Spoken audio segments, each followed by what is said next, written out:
Olá, jovens gafanhotos, saudações wakandianas para todos vocês. Nesse vídeo nós vamos tratar da prática do capítulo 5 do livro do professor Carlos Maziero. Mais especificamente, esse vídeo vai estar focado aí na chamada de sistema fork. Vocês devem ter lido aqui a sessão inteira, né? E devem ter percebido que a gente pode criar processos, a gente pode encerrar processos e, na verdade, a gente pode fazer várias chamadas de sistemas em cima de processo e, obviamente, a mais importante aí deve ser a fork, que é a chamada de sistema que cria um novo processo dentro do Linux ou dentro de um sistema aí padrão POSIX, tá? Então eu separei algumas implementações para a gente ver a chamada do fork.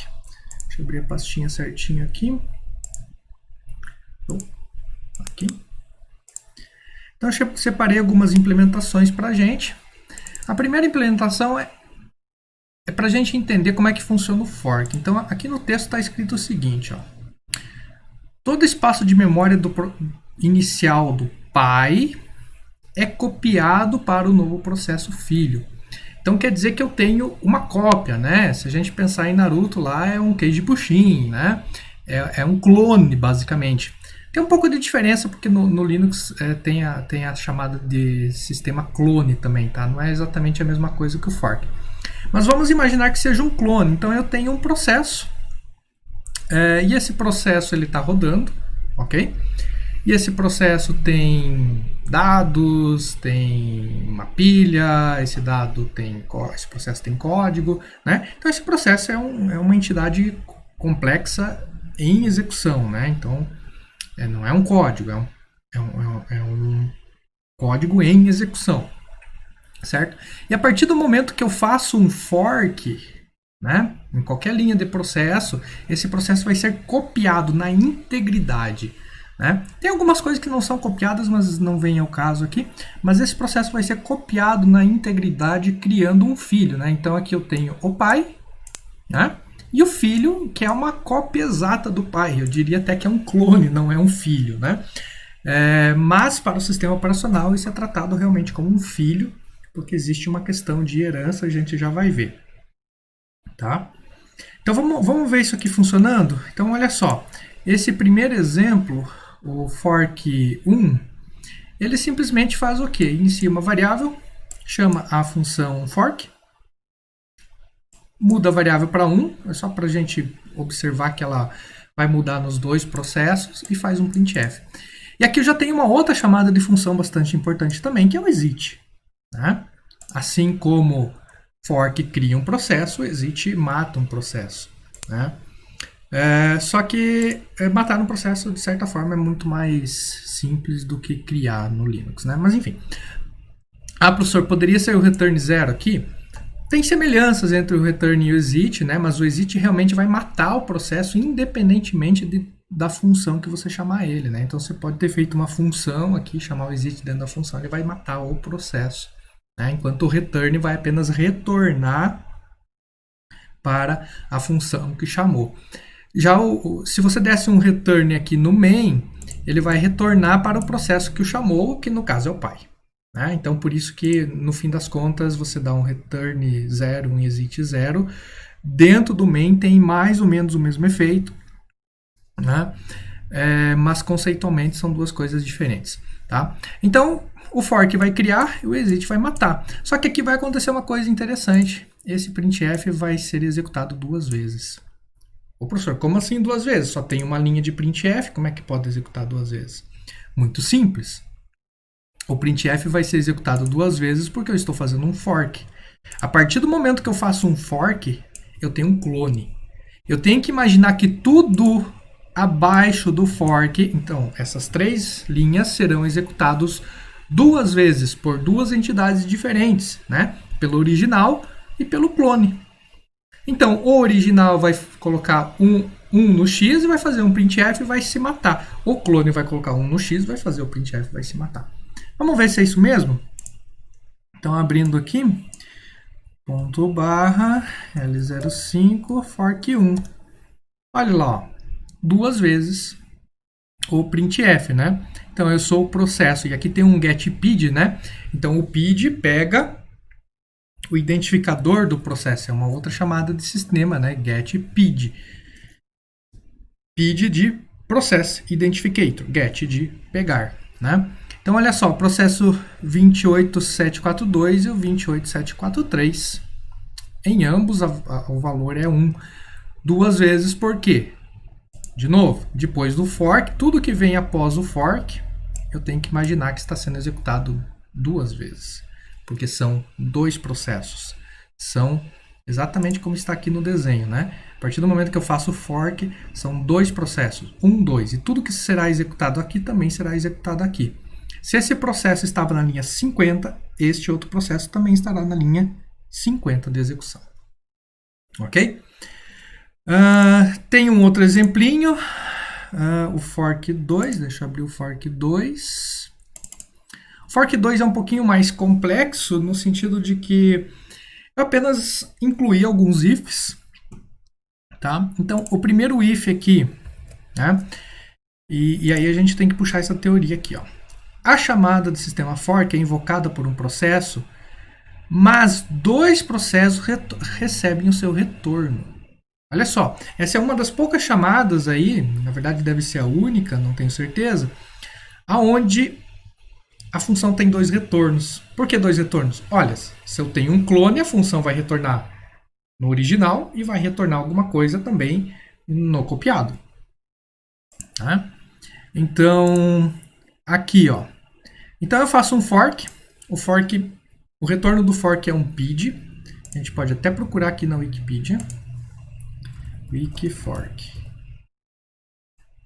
Põe assim que eu acho que vai mais rápido. Tá? Acho que não é esse fork aqui, né?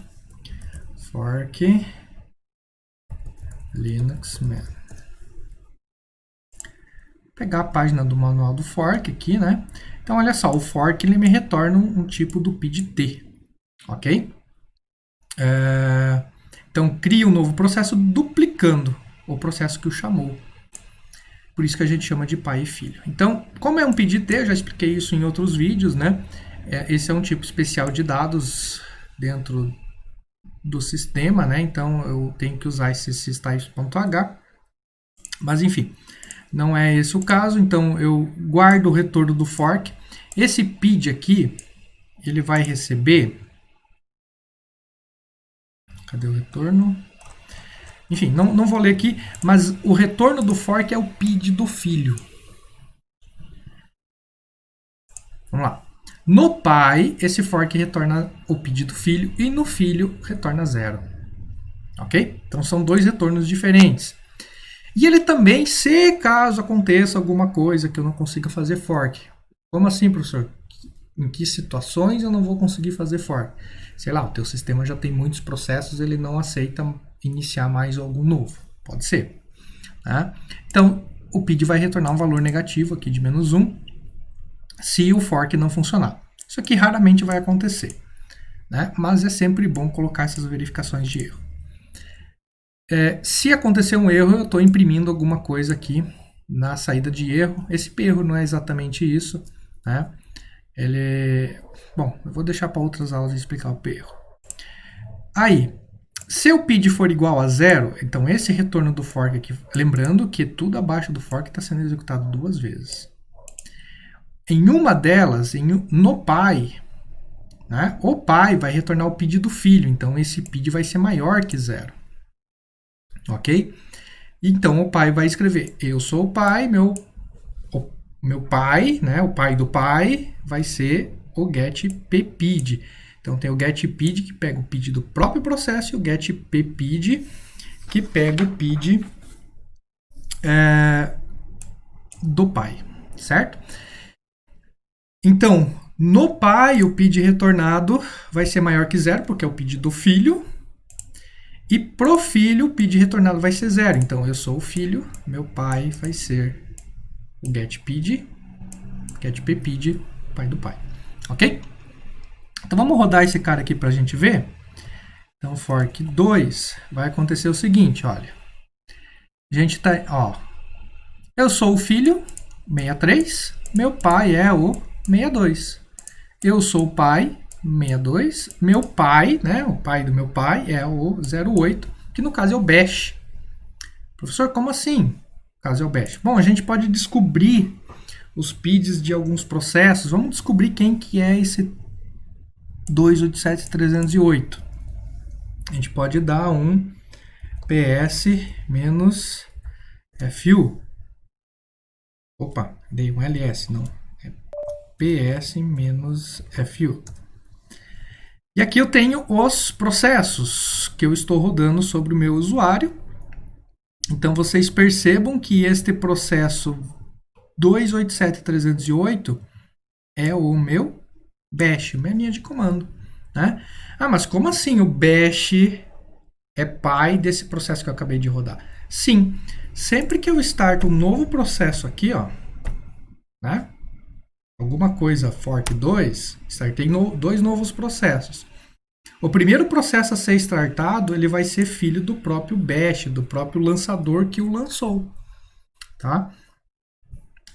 E é dessa forma que o Linux funciona aí na criação do processo. É sempre um processo criando o outro.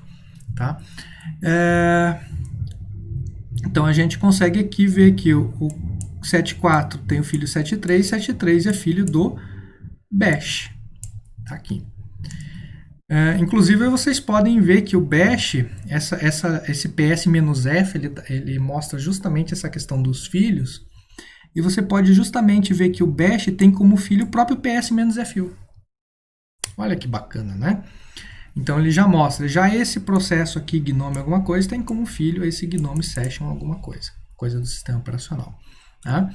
Então o "-f". Eu poderia usar, por exemplo, um PS-LA. Opa, não é LA. Deixa eu dar um clear aqui. PS-LA. Aonde, bom, nesse caso não vai aparecer, mas aí o LA ele mostra a opção aqui do PID e do PPID também, ok? Mas vamos lá. Acho que esse exemplo aqui é bastante simples, né?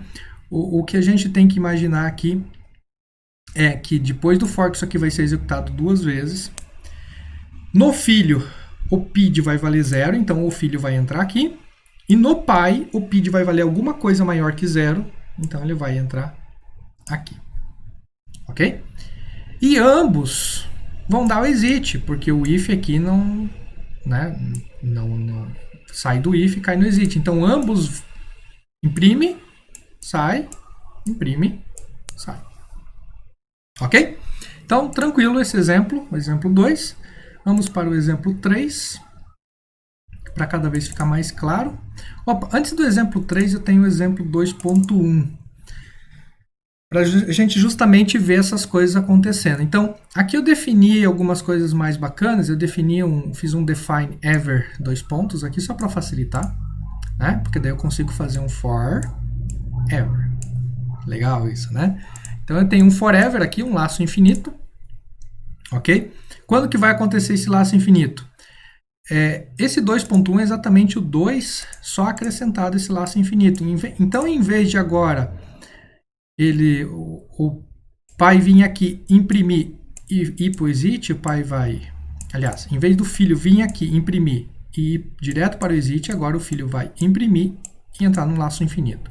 O pai, mesma coisa. Em vez do pai imprimir e ir para o exit, o pai vai imprimir e ficar no laço infinito. Ok? Então, vamos rodar esse cara. 2.1. Olha só, eles estão no laço infinito. Vou abrir, inclusive, um outro shellzinho aqui pra gente. Né? E vou dar um PS-FU. E aí eu consigo ver. Olha só que bacana. O bash é pai do 108. Aqui, ó. 108, filho do bash, que é o 308. Exatamente. Né? E o 108 é pai, tá aqui no desenho, né? Pai do 109. Então aqui, ó, 109, o pai é o 108. 108, o pai é 308. 109, pi 108, pi 308, que é o bash, né?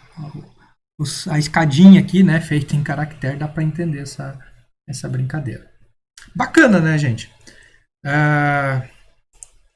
Enfim, isso são brincadeiras que dá para fazer aí com os processos, ok? Agora eu matei os dois processos, não vão existir mais. Então vamos para o exemplo 3. O exemplo 3 já começa a complicar um pouquinho mais pelo seguinte, olha só. Aqui no exemplo 3 eu estou usando algumas coisas que talvez vocês não conheçam. Primeiro, esse int main aqui, eu estou recebendo dois argumentos, que são os argumentos, né? O que são os argumentos? Sempre que eu faço, por exemplo, um PS, qual que é o argumento do PS? Menos FU. Então, o FU são os argumentos do PS. Ou um LS. Um LS ou LS menos LA. Para fazer um outro tipo de listagem de sistema. Certo? Então, eu sempre consigo chamar um comando dando o nome do comando, que é o PS, menos o argumento que eu quero. Então, eu posso brincar com isso dentro do meu main. E esses argumentos vão ser recebidos aqui. O arg vai ser o número de argumentos. E o argv, o vetor de argumentos, né? A quantidade de argumentos. Então, aqui eu verifico se o número de argumentos é diferente de 2. Se for diferente de 2, eu dou uma mensagem de erro, né? Olha, use um argumento aqui, senão eu não consigo trabalhar. E aí eu pego o segundo argumento, né? Então tem o 0 e o 1, pego o segundo argumento, transformo ele para inteiro, porque eu estou recebendo um inteiro como argumento, tá? Que é o número de processos. E aí eu vou fazer um for de forks. Como assim, professor? Um for de forks? Vou criar como se fosse uma cascata, né, de processos fork. Deixa eu desenhar aqui do ladinho. Vou pegar um canvas aqui. Como é que limpa esse cara? Eu nunca usei o canvas, então... Bom, Ctrl Z resolve. Eu quero um processo. Quero criar um outro processo. Quero criar um outro processo. Quero criar um outro processo, né? Então aqui vai ser, sei lá, o 1, o 2, o 3 e o 4. Ok? É isso que eu quero fazer. Vamos ver se eu consigo fazer isso aqui com o código. Então olha só, vou fazer um for de forks, né? Então um forzinho. E vou dizer o seguinte, ó. Sempre que eu executar um fork, ele vai retornar um PID. Se esse PID for maior que 0, eu dou um break. Ou seja, o fork retorna um PID maior que 0 sempre no pai, porque o no filho retorna sempre igual a 0. Então, o pai vai entrar e vai fazer um break. Então, o pai não vai continuar a execução do for e o filho vai continuar a execução do for. Ok? E aí eu faço um printf de todas essas informações aqui. Então, esse exemplo número 3 aqui vai criar uma escadinha. Vamos ver como é que ele funciona. Vamos rodar ele rapidinho. Né? Então, ponto barra L3. Olha, estão vendo que, como eu não coloquei nenhum argumento, o que aconteceu aqui? Eu estou pedindo, né? Estou mandando aqui, use número de processos, né? Entrou aqui no args, né? Não tinha número de argumentos necessários, então entrou se o número de argumentos é diferente de 2. Então, eu vou colocar 3 processos aqui, só para a gente ver o que acontece. Olha só, 22, pi 21, 21, pi 20, 20, ou pi 124. Ok? Vamos colocar 4, então, para ver o que acontece. Olha, o 540... pi 39, 39, pi 38, 38, pi 37, 37, pi 124. Percebam que aqui o que aconteceu? Ó, 1, 2, 3 e 4. Como são 4 processos diferentes, nada impede que o processo aqui do meu shell seja escalonado antes do que os outros 2 processos. Então, o que acontece? Como são 4 processos, 2 foram escalonados, aí o escalonador escolheu o shell, imprimiu o shell, e depois escolher os outros dois processos. Por isso que ficou essa saída estranha, né? A gente tem que lembrar, tudo que vem aqui embaixo do fork é um outro processo, então o escalonador pode escolher, ok? Se eu colocasse aqui 7, ia acontecer isso aqui, ó, 3, roda 1, né, roda o shell e roda os últimos 4. O que a gente pode perceber, por exemplo, se a gente rodar com 3 processos em sequência, é o 58, 57 e 56. Vamos desenhar isso aqui. Peraí. Então eu tenho o 58. Opa, é o contrário, né? O pai de todo mundo é o 124. E aí tem o 58. Mentira, tem o 56. Aí o 57. E depois, como filho de todo mundo, o 58. É isso mesmo? Olha lá, 58, 57, 56. Esse aqui é o bash, né? Então, esse aqui é o meu bash. Ok? Então, eu tenho essa escadinha de processos criado aqui usando o meu for. O que eu fiz? Este processo aqui, que foi o primeiro, ele fez um fork. Então, nesse momento existia ele e mais um processo filho, que é o 57. Então, no momento do fork tinha ele e o 57.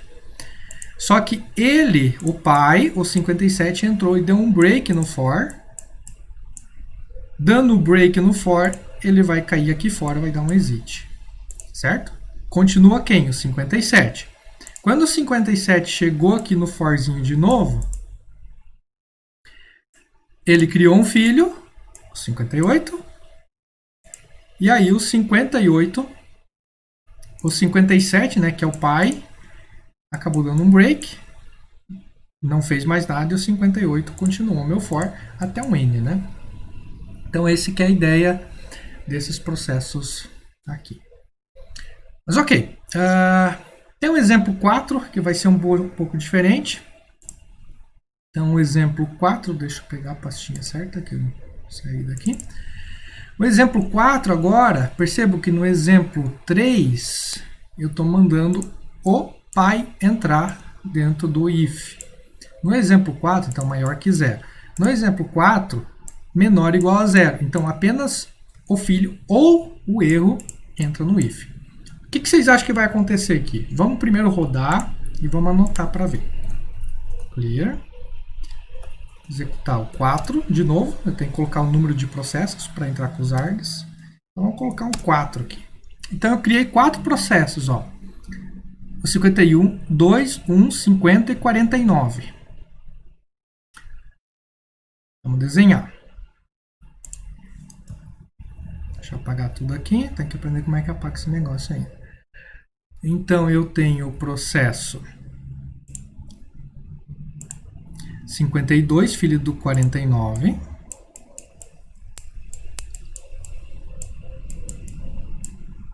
Eu tenho o processo 51, filho do 49. Eu tenho o processo 50, filho de 49. E eu tenho o processo 49, filho do 124, que é o bash, né? Aqui não nos interessa, porque a gente está começando aqui. Então, olha só, agora eu não criei mais uma escadinha, eu criei uma distribuição de processos lateral. Ok? Por que isso? Vamos tentar entender a lógica disso aqui. Porque agora quem entra é o filho. Então, olha só, o pai executa, cria um filho, faz um fork, e aí o filho entra e dá um break no for.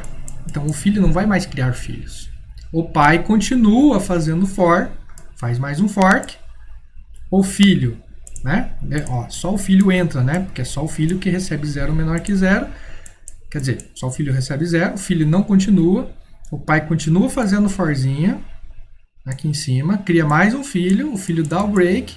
O pai continua fazendo forzinho até que o forzinho, obviamente, termina, porque chega até N, né? E por fim, então o pai termina, ok? Então, e todo mundo, obviamente, né, o break só cancela o for, todo mundo dá o seu respectivo exit.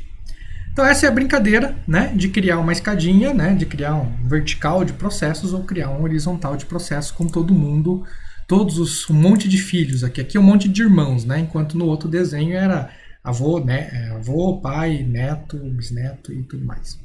Ok? Por último, para terminar esse exemplo de utilização do fork, nós temos aqui o exemplo 5. O exemplo 5, quem entra aqui no break é apenas o erro, né? Somente se acontecer algum erro, dê um break. Então, tanto o pai como o filho vão acabar fazendo o for. Vou dar um clear aqui para a gente não confundir. Vamos dar um processo 5, mesma coisa, preciso do número de processo. Vamos dar um 4 aqui. Opa, criou bastante coisa. Vamos desenhar aqui para ver o que acontece. Né? Então eu tenho o 31 filho do 28. Então, o 31 filho do 28.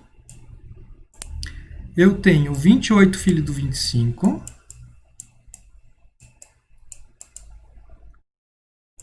Eu tenho o 30 filho do 25.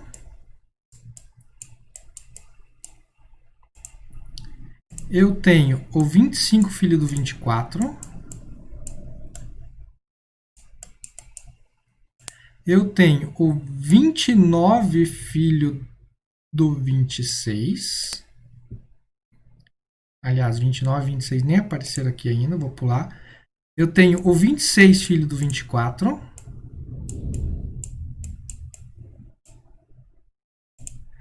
Eu tenho o 29 filho do 26.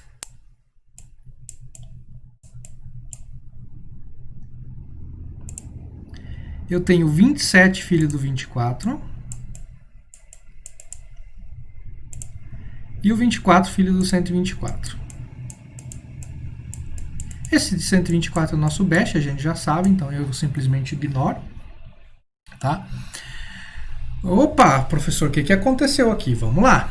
Vejam que esse forzinho aqui, o que eu passei de parâmetro? Eu passei o parâmetro 4. Né? Então ele vai de 1 até menor ou igual a n. Então vai repetir apenas 3 vezes. Ok? Então, o que acontece? Temos no desenho. O 24 é o nosso inicial. Aqui o i, quando o i inicia, ele vale 1. Ok? Quando esse i vale 1, ele cria um primeiro filho. Ele dá um fork. Nesse filho, o i também vale 1. Ok?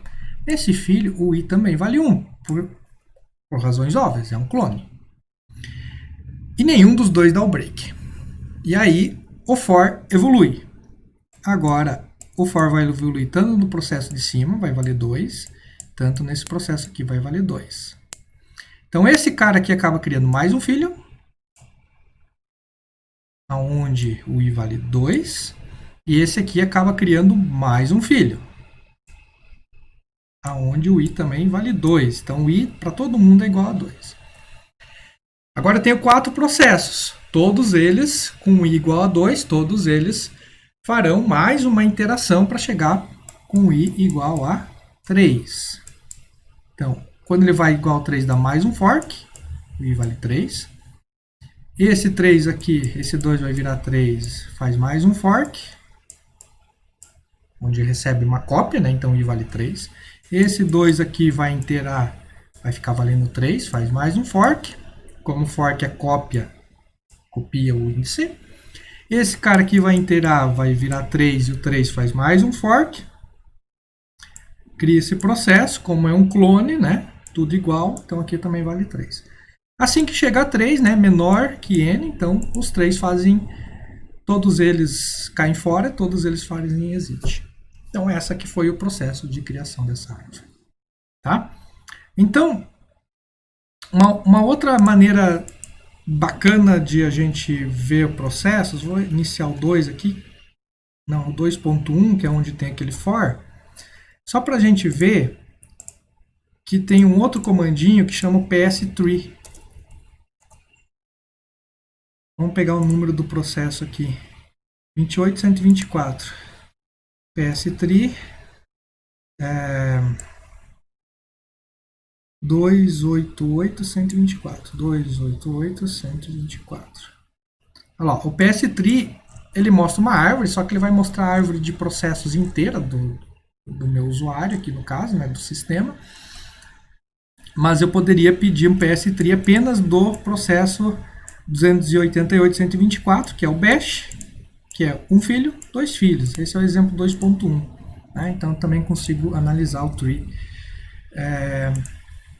Agora, obviamente, não vai ter mais nada. Tá? Então, um último comentário, tem o comando ps para a gente olhar processos, né? Então, ps-fu, por exemplo, LA. E também tem o comando top, né? Então, o ps é como se fosse uma foto, né? Uma foto do sistema nesse momento. E o comando top ele é iterativo, né? Vocês podem perceber aqui, inclusive, que os processos vão sendo alterados aí conforme o tempo vai passando, tá? Então são duas formas de ver aí quais são os processos. Tem o jobs também, tá? Mas aí é outra questão. Então ps-fu, ps-la são dois comandos interessantes aí para vocês darem uma estudada, tá ok? Então nesse vídeo aí somente isso.